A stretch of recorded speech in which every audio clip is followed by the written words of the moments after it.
میدونی آدم تا یه جایی سکوت میکنه، آدم تا یه جایی نمیاد، حالت براش مهم نمیشه، نگرانت نمیشه،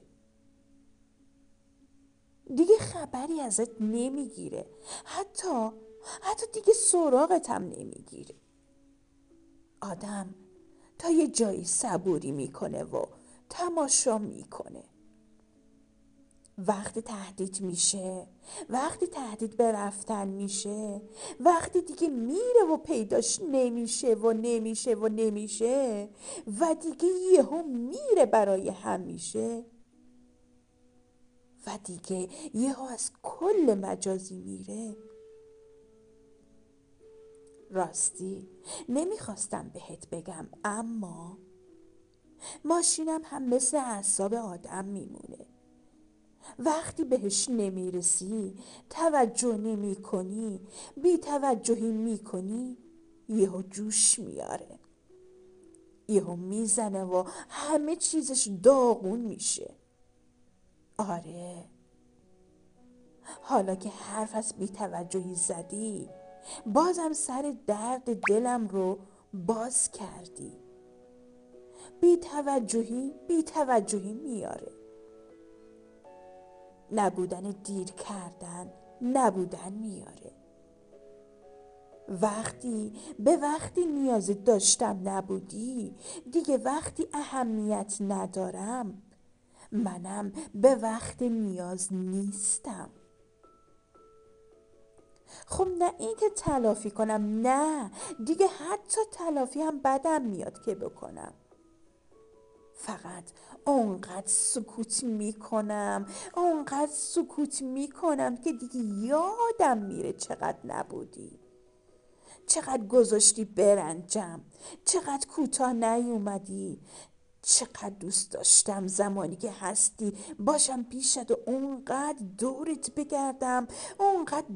بگردم تا بگی نکن دختر، اونقدر منو به خودت وابسته نکن.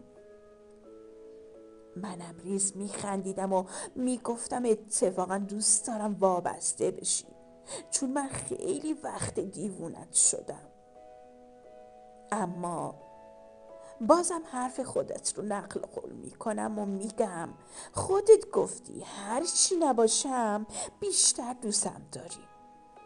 اما دارم میبینم هر چی نباشم حتی یک ذره هم برات مهم نیست، حتی نگرانم نمیشی، حتی بیخیال.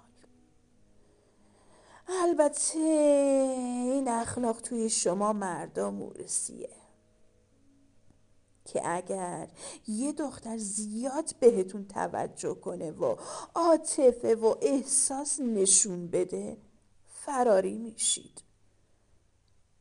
حتی گفتم اونقدر کمرنگ میشم برات که دلتنگم بشی. اما بازم دیدم اشتباهه. من چقدر ساده‌ام که اشتباه پشت اشتباه انجام میدم.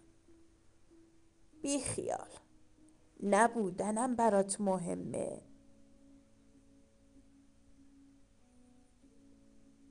نه، نبودنم. چون هستن کسایی که جامو پر کنن. بی خیال.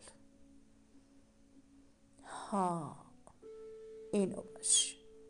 یادم رفت بهت بگم، تو نباشی شاگردت به جای تو به متلک میگه چشمت روشن، کلاهت رو بذار بالاتر.